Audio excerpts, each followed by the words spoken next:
Welcome back to Jenny's World, keeping it fresh, keeping it real, and keeping it middle aged. Now, don't forget to follow me on Instagram and Twitter, and also subscribe to my YouTube channel, Jenny's World. Details down below in the description box. Now, this is another recap of the last week of Love Island. There was so much going on in that week, so I'm going to try and pick out the key things. And if I make a mistake, don't judge me. So on the Sunday, we had Shauna and Molly going off with their conversation. I kind of expected to be a bit dynamite going on between them, a bit kind of like angry shouting, but it wasn't. It was really civilized.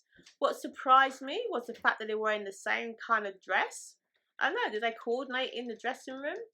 Anyway, Shauna gets it off her chest and tells Molly that she felt Callum just used her, waited until something better came along, and then went off and left her.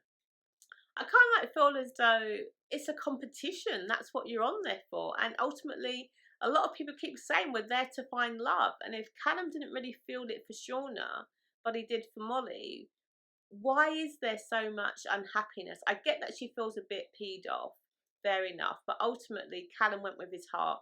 And no matter what we all think about Shauna, how much we liked her, as you can see, when Callum saw Molly, throughout the time at Casa Mora, he barely kept his eyes off her, and his conversations with the boys just reiterated that he fell for her big time. And there's just little tells in there. Molly says it herself.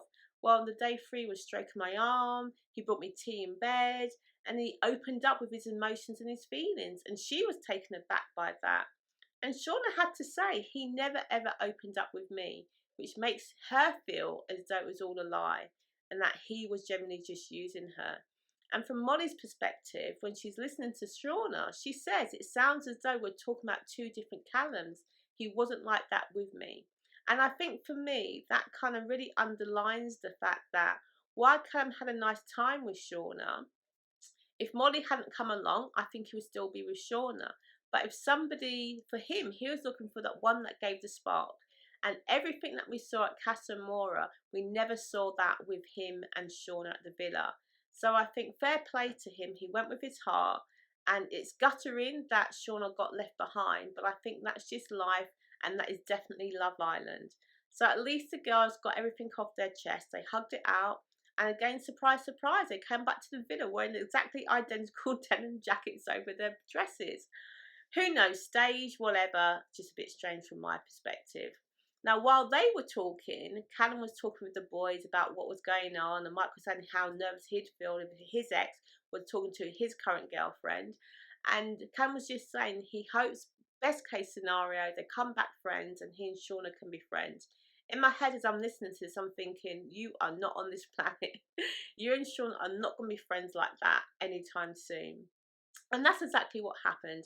When the girls came back, Molly spoke to Callum, reiterated what Shauna had said, and Callum just says, no, I was never fake to her, I was never false to her, I was just being myself. He then went and had a chat with Shauna and asked how she was feeling, and she was like, what do you expect? And again, you're just having this reiteration from both of them that she felt something he didn't, and that Shauna's perspective that he wasn't being true, and he says, but I was. It was never going to end well. They were never going to agree on anything. And we were just going to be in our two camps, one on Camp Callum and one on Camp Shauna. And I think for me, ultimately, I feel sorry for her because she invested herself in Callum for all of those 3.5 weeks. She genuinely felt that he was the one for her, even though she knew he was her previous type of boyfriend that ended.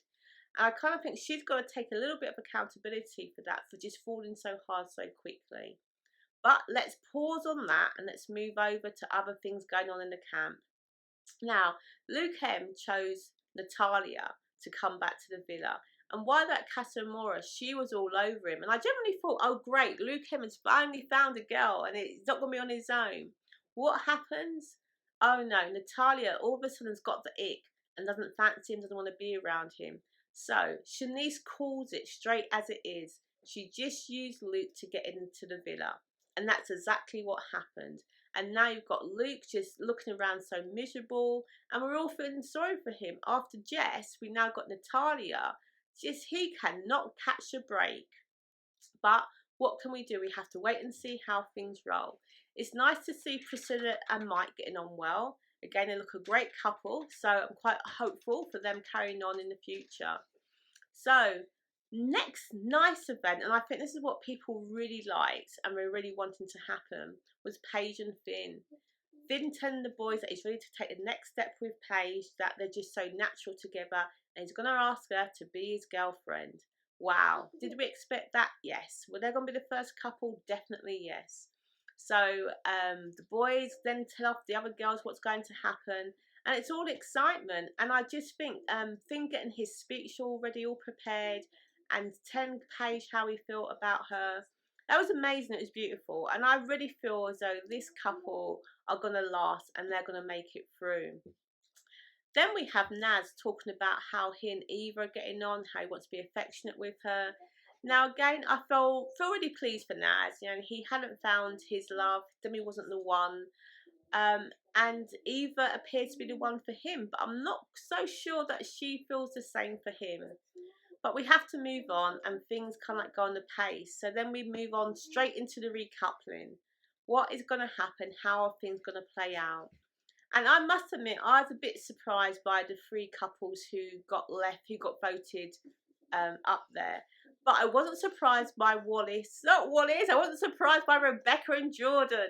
I really like Jordan. I don't know why he chose Rebecca, because Rebecca, she's a bit like the Black Widow. She kind of like hunts people out and then she gets rid of them. So she's seen two people off, but I suppose we should be grateful that she was also up to be voted off. And it wasn't as expected. Jordan and Rebecca got voted off. Now, what didn't surprise me was that there's nothing between them. There's no holding hands, no hugging. They're just standing separately. They went separately. There was nothing. And while Jordan tried to play it cool, that perhaps there could be something, Rebecca cut it dead. No, there's nothing going on. She was not interested. The next couple that we had up there, and we knew it had to be, after the way that Demi had been treated, Naz's time was up, and yes, he was the one to go. He and Eva left. Now, the boys were generally, I never seen Mike look so upset. He was just generally shocked that Naz was going. And the thing is, you could see all of the boys got on really well with Naz, and he was a great addition to the villa. I think he just made the wrong choice with Eva, but hopefully life outside the villa for the two of them will be something, and they will carry on and prosper. But am I optimistic they'll be together for long? I can't say that I am. So I'm going to pause it there, and I'm going to give you guys a break from me for a while, because that's about as much as I can remember at the top end of the week, and I really don't want to kind of like miss out any crucial bits. So thanks for watching, and don't forget, we're keeping it fresh, we're keeping it real, and we're definitely keeping it middle-aged.